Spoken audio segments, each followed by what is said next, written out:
For fanning right now, a lot of them are. They're fanning to keep it cool. Try to cool off dry the honey down. The honey comes in at pretty high moisture. Extract, hopefully this weekend if I get my equipment, my extractor. So you have how many hives now? It's 13 here, I think. And got 3 observation hives uptown that I've got going again too, besides the 13. And how's your honey production been? It's been real good. This hive right here is my comb honey hive. It's got 6 supers filled of comb honey. I just added another super this morning. And the super over there, we took 2 full supers of honey off that this morning. The super back there, the hive back there, has probably a couple supers that I can take off. So I'm going to have 150 pounds or so to extract this weekend. That's what I'm hoping to have. Is that a big harvest or average or? Oh, that's good for July 4th. You know, to be able to harvest honey. Many people don't harvest this soon, but to get that much by July, we're going to have a good year before the year's over. And my hives are doing very well. I shook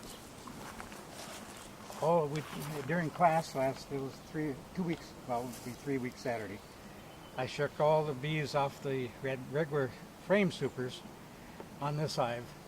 We shook all the bees out in front and put those frames in other hives and put on the comb honey supers.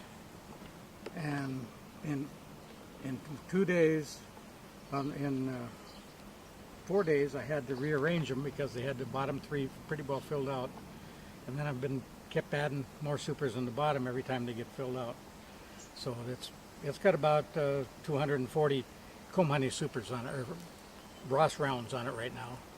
And about at least 180 of them are pretty well filled out. $6 a piece. How long does a queen bee usually live? We've had them live up to 4 years. 3 to 4 years. They can still produce a tremendous crop of honey in 3 years. 4 years is starting to wear out. The queen that I had, that they took last spring, she was going to be 4 years old. I needed to raise daughters from her in order to, because she'd probably be gone by the end of the summer anyway.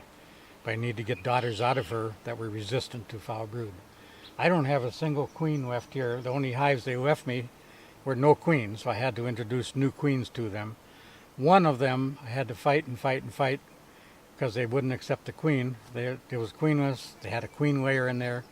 A queen layer is a worker that just lays drone eggs, but she thinks she's a queen. She won't allow a regular queen to come in and take over. And it's a really hard hive to restall.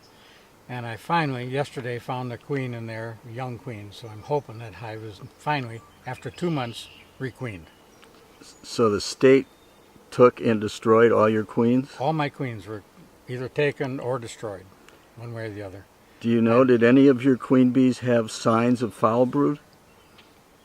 Not that I know of. I don't have a hive here that's got signs of foul brood. I didn't have last year when they said I had foul brood. I didn't have any signs of foul brood. Finding a spore is not a sign of foul brood. Foul brood is a sick young bee. I didn't have those. This is how you tell. That's how you tell how much honey the bees are bringing in each day. The honey flow in this hot weather doesn't start in the morning. It usually starts about noon, peaks about 5 o'clock, but they'll still probably have 4 or 5 pounds in here before 5, and then 2 or 3 pounds after 5. So can you tell how much? We've had 2 pounds so far today, and it's 2:30. And how many bees does that take to produce 2 pounds, or how many flights? How do you measure it? Oh, gods. These are all estimates. It depends how close the honey is to us. But probably at least 10,000 bees to produce 1 pound. Rocks there. They like water. They use water to cool the hive. But when it gets hot this afternoon, there'll be a lot more bees on the water.